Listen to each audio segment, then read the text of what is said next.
प्रजाशन। गरुड़ जी महाराज आगे चलकर ऐसा समय आता है कलयुग में कि जिसको जो अच्छा लगता है वही मार्ग चयन कर लेता है। जैसे हमारे साधु वेश की एक मर्यादा है, गुरु परंपरा से वेश मिलता है, मनमाने नहीं है, गुरु परंपरागत है। आप गृहस्थ हो तो उसके बाद, वैरागी हो तो एक वेश है आजीवन के लिए जो गुरु से मिला हुआ है। और ये नहीं कि मुच्छ कटिंग में, दाढ़ी सेटिंग में हो, बाल ऐसे फिटिंग, ऐसा नहीं है।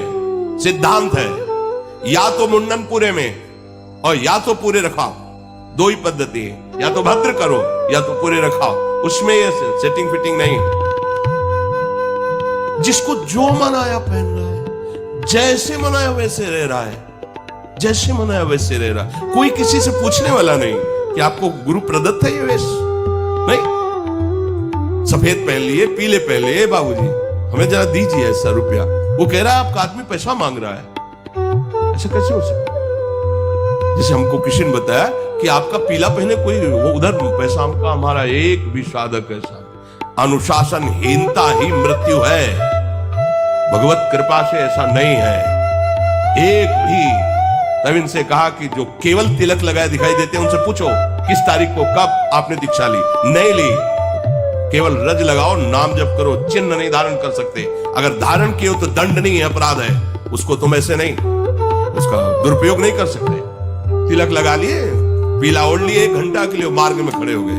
ओ महाराज जी का स्वास्थ्य खराब, उसके लिए आप कुछ सहयोग करेंगे? ये ऐसा कैसे हो सकता है? कहां है बात सुनी? बोले मार्ग में। तो मार्ग में तो कोई भी कुछ भी कर सकता है। इस क्षेत्र के अंतर्गत कहीं भी कोई किसी भी तरह का इस तरह की हरकत करता पाया जाए तो पक्का समझो वो हमारा विरोधी है, वो भगवत सिद्धांत का विरोधी, वो हमारा अनुगामी नहीं हो सकता, अनुगामी नहीं हो सकता। किसी भी तरह की याचना करने वाला हमारी श्री जी का शरणागत नहीं हो सकता। या मंगवो भलो नो बाप सो जो प्रभु राखे टेक। मृत्यु बर्दाश्त है, ऐसे करना बर्दाश्त नहीं। समुझ जे आए शरण, समझो हम जिनकी शरण में है। पोषण भरण न चिंत कराय, श्री हरिवंश विभव बिलसाई, वृंदावन की माधुरी।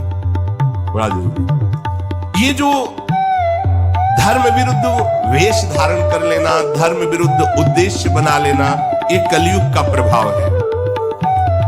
श्री काकभूषण जी कहते हैं गरुड़ जी महाराज, वेश रचना भी आचार्य परंपरा के अनुसार रखी गई। इसीलिए हमारे देखो ना, रामानुजाचार्य, पूज्य श्री रामानंदाचार्य, पूज्य श्री निम्बारकाचार्य, अलग अलग आचार्य महापुरुष, अगर संन्यास में आद्य गुरु भगवान शंकराचार्य, अलग अलग मार्ग में भगवान अवतरित हुए। वेश, चिन्ह, उद्देश्य, परंपरागत मंत्र, उपदेश, ये सब एक बोले ये मनमानी आचरण करके हुए कितने ऐसे लोग दिखाई देते हैं। हम लोगों में ये शिक्षा दी जाती थी कि बनारस में हो, अगर कोई संत मिला, पहले वहां था बड़े बड़े संतों में कोतवाल रखते थे। तो जैसे आप संत संगोष्ठी, तो गेट में बैठे कुर्सी डाले, दो संत ही खड़े, आपका प्रेम पट क्या है? वो सिद्धांत में नहीं जुड़ा हुआ है, परंपरा से नहीं, प्रेम पट। आपका योग पट क्या है? तुरंत कपड़े उतारो, उसको सादे कपड़े दो, दोबारा हमें काशी में कपड़े पहनने ना दिखाई दे। उससे क्या होता था, ये जो कहते हैं ना कि साधु ऐसे कहे, ऐसे नहीं।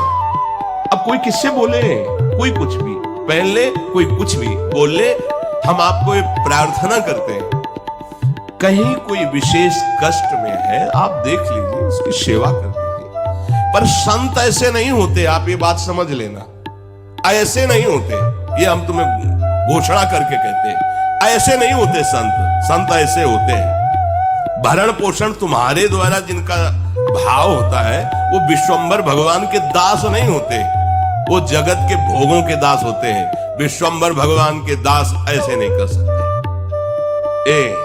एकादशी फलाहार करा दो, वो एकादशी किस काम की? जिसके फलाहार के लिए हमें भीख मांगनी पड़े। वो यज्ञ किस काम की? जिसके लिए हमें भीख मांगनी पड़े।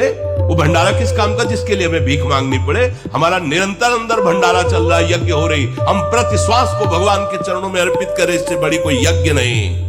हम प्रतिपल इंद्रियों को भगवान नाम से तृप्त कर रहे हैं, इससे बड़ा कोई भंडारा नहीं। हमारे रोम रोम भगवान के दासत्व से युक्त हो जाए, इससे बड़ा जगत मंगल नहीं। वायु छू के स्पर्श करके पापों का नाश करेगी। समझना है। कागभूषुंडी जी, जो जितना दंभ पाखंड कर पाएगा उसे उतना ही बड़ा कहा जाएगा। जो दूसरे का धन हरण कर ले वही बुद्धिमान कहा जाएगा। जो जितना नीच आचरण कर ले उसी का सम्मान होगा। जो जितना झूठ बोल ले, दिल्लगी कर ले, जितना बेईमानी कर ले उतने गुणवान कहा जाएगा। जो आचारहीन है, वेद शास्त्र का अपमान करने वाला है, कलयुग में उसी का सम्मान कहा जाएगा।